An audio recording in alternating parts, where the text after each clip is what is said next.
Hey everybody, welcome back to our channel. So today I figured I would mix it up a little bit and do a sit down chit chat video with all of you guys. Quick disclaimer, they're doing some work right outside my apartment door, and hopefully I've caught it at the right time and they've stopped, maybe for lunch. So if there's any crazy background noise, it's that, and I apologize, but this is like the only time I have to film this week, and I want to have another video up, so we're going with that. So that was that disclaimer. So basically kind of what I want to talk about in today's video, because my video is motherhood, lifestyle, and ministry type, like life in the ministry type videos. And I haven't done one of those yet for this channel, so I figured let's do one today. So this one is going to be my personal journey into the ministry.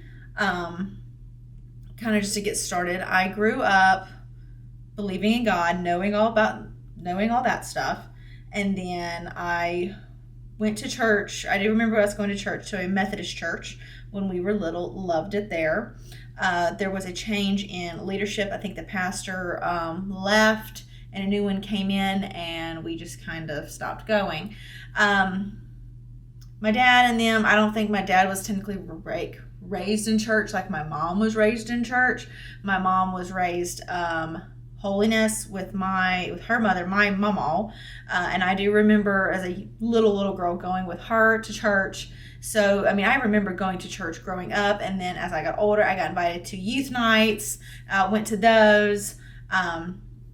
So there's kind of my backstory and kind of what I would say my church life. I didn't really dive full into ministry until I got married to my husband, who has been called to the ministry from a very young age. He's been in the church world, grew up in it since he was little.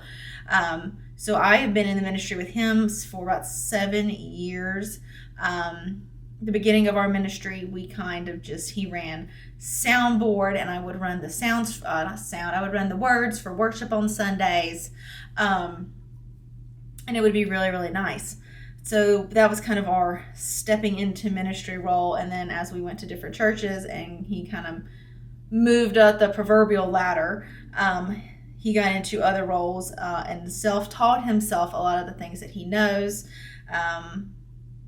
He is really good at communications and PR, marketing, sound, music, set design.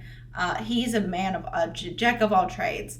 I told him one time to get a business card that basically said, Anthony Nelson, jack of all church trades, type thing. So at our first church we were at, he was on staff as, I think, media. And then our second church, he was on as, I think he went on just to help him with sound, and then it grew into another role of just comms, marketing, stuff like that. And of course, what brought us to Madison, Alabama, is he got a job offer to be youth pastor.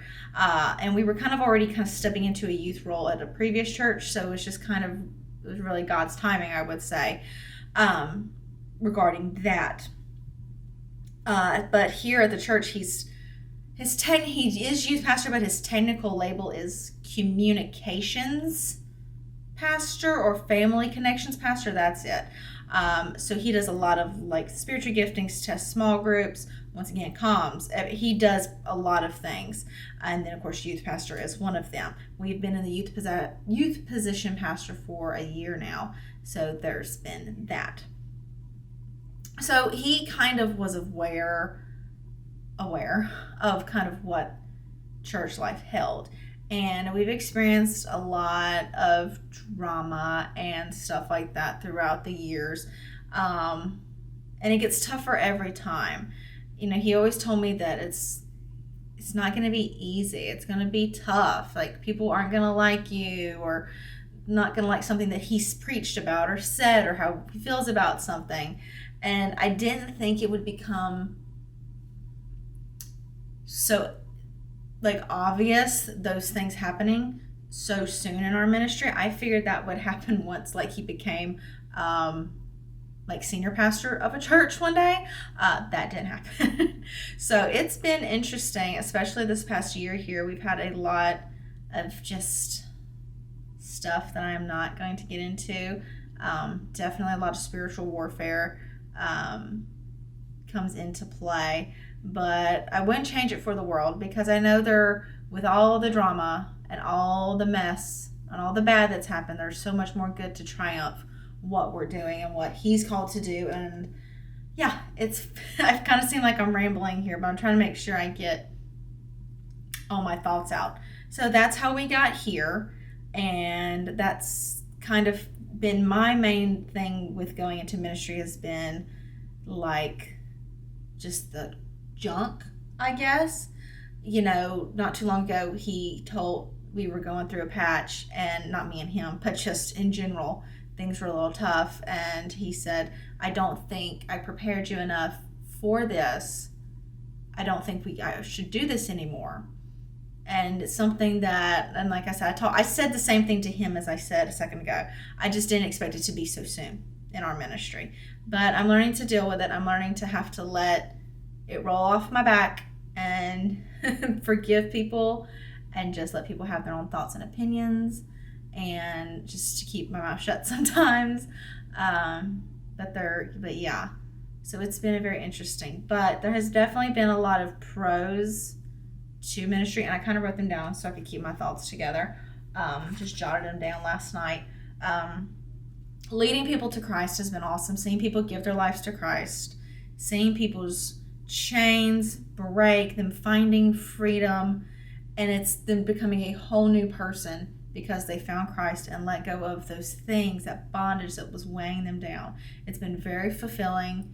It's adults and our young children, our youth that we have. It's been very fulfilling. Meeting new people has been great. We've gone to different conferences and just different connections. I've met people I probably would have never met before. I have some friendships I probably wouldn't have never had. New family, like your church family, just new family and brought into your life. So it's been wonderful. And I have, in a way, it almost feels like some of the cons outweigh the pros, but it just doesn't. I lost my page.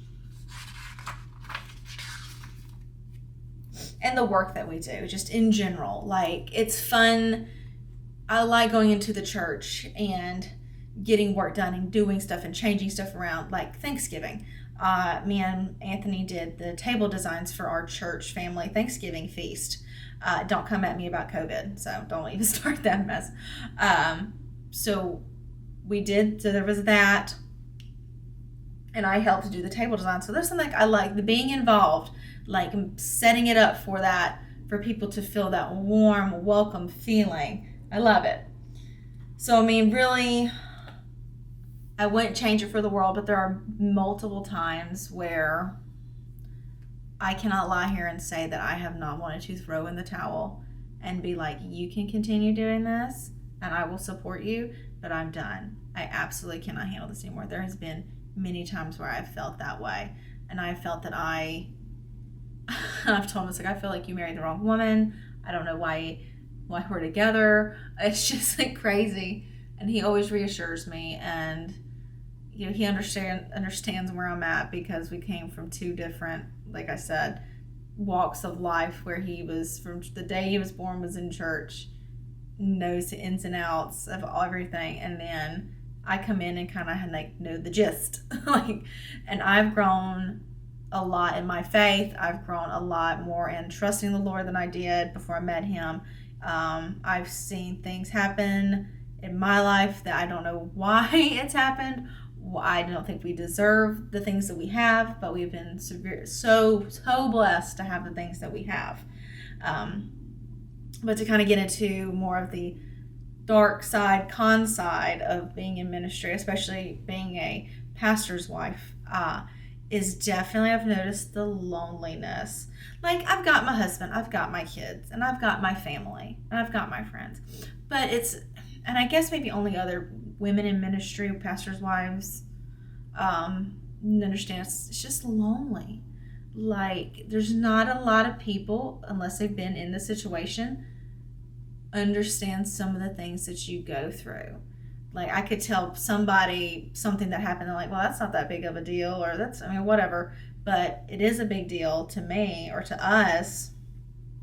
And it's just a very lonely thing. And I've found a few connections to people that I can trust in and lean on in those hard times regarding those things. But it gets very, very lonely because not a lot of people understand kind of what you're feeling or what you're going through. And I will say that it is very nice to have friends that maybe aren't involved in the church, or maybe not even go to church. I know that sounds a little weird, but it's like you don't have to worry about that coming up in conversation. So it's kind of nice to not have to always talk church.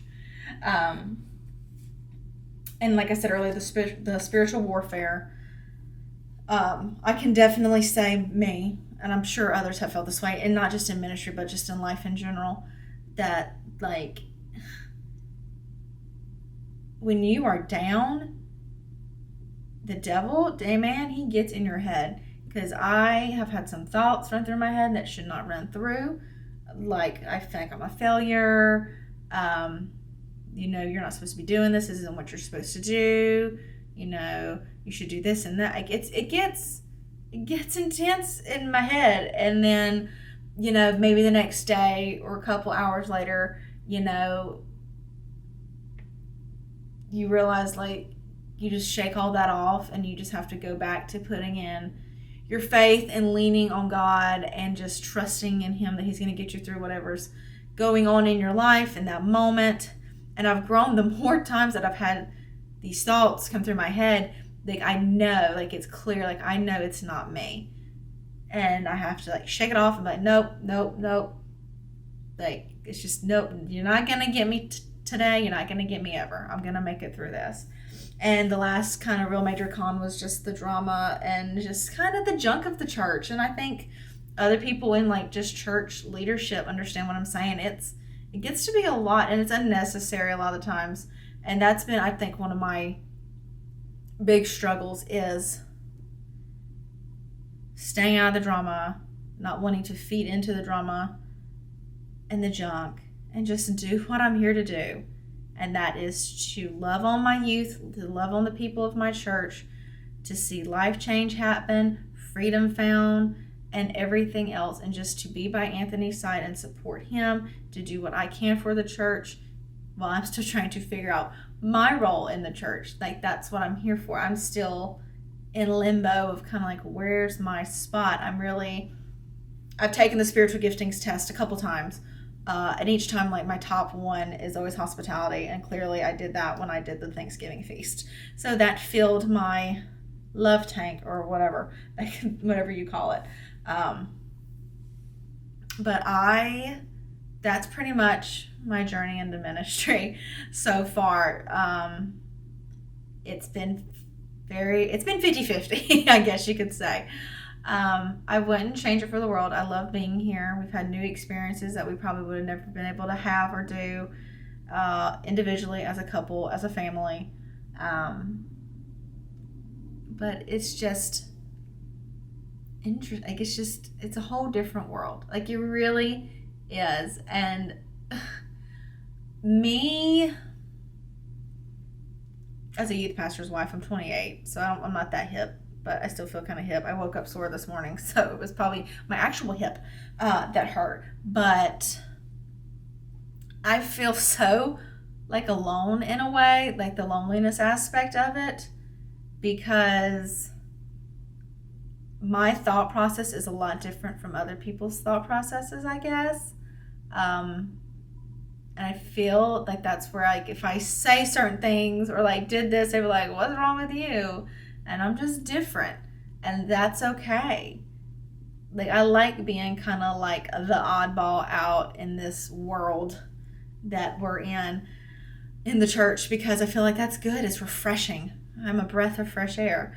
But if you are a fellow pastor's wife, youth pastor's wife, woman in ministry, period, and you feel that you're a little bit different on how you feel about certain things or do things or how things should work, let me know. Let's be friends. I'm always game for more people to talk to. But yeah, it's kind of a rambling video. I'm so sorry. And I hope it made sense. And I'm just glad I didn't have any background noise. Refreshing. But I hope you kind of enjoyed this little kind of summary of how I got into ministry, my journey into ministry so far, and how that's going. Maybe I'll do a sit down with my husband and he can kind of do his journey into ministry and things of that nature. So I hope you enjoyed. Make sure to leave a like, comment, and subscribe. As always, guys, anything I feel like I needed a link down below. But until next time, y'all, have a good day. Bye.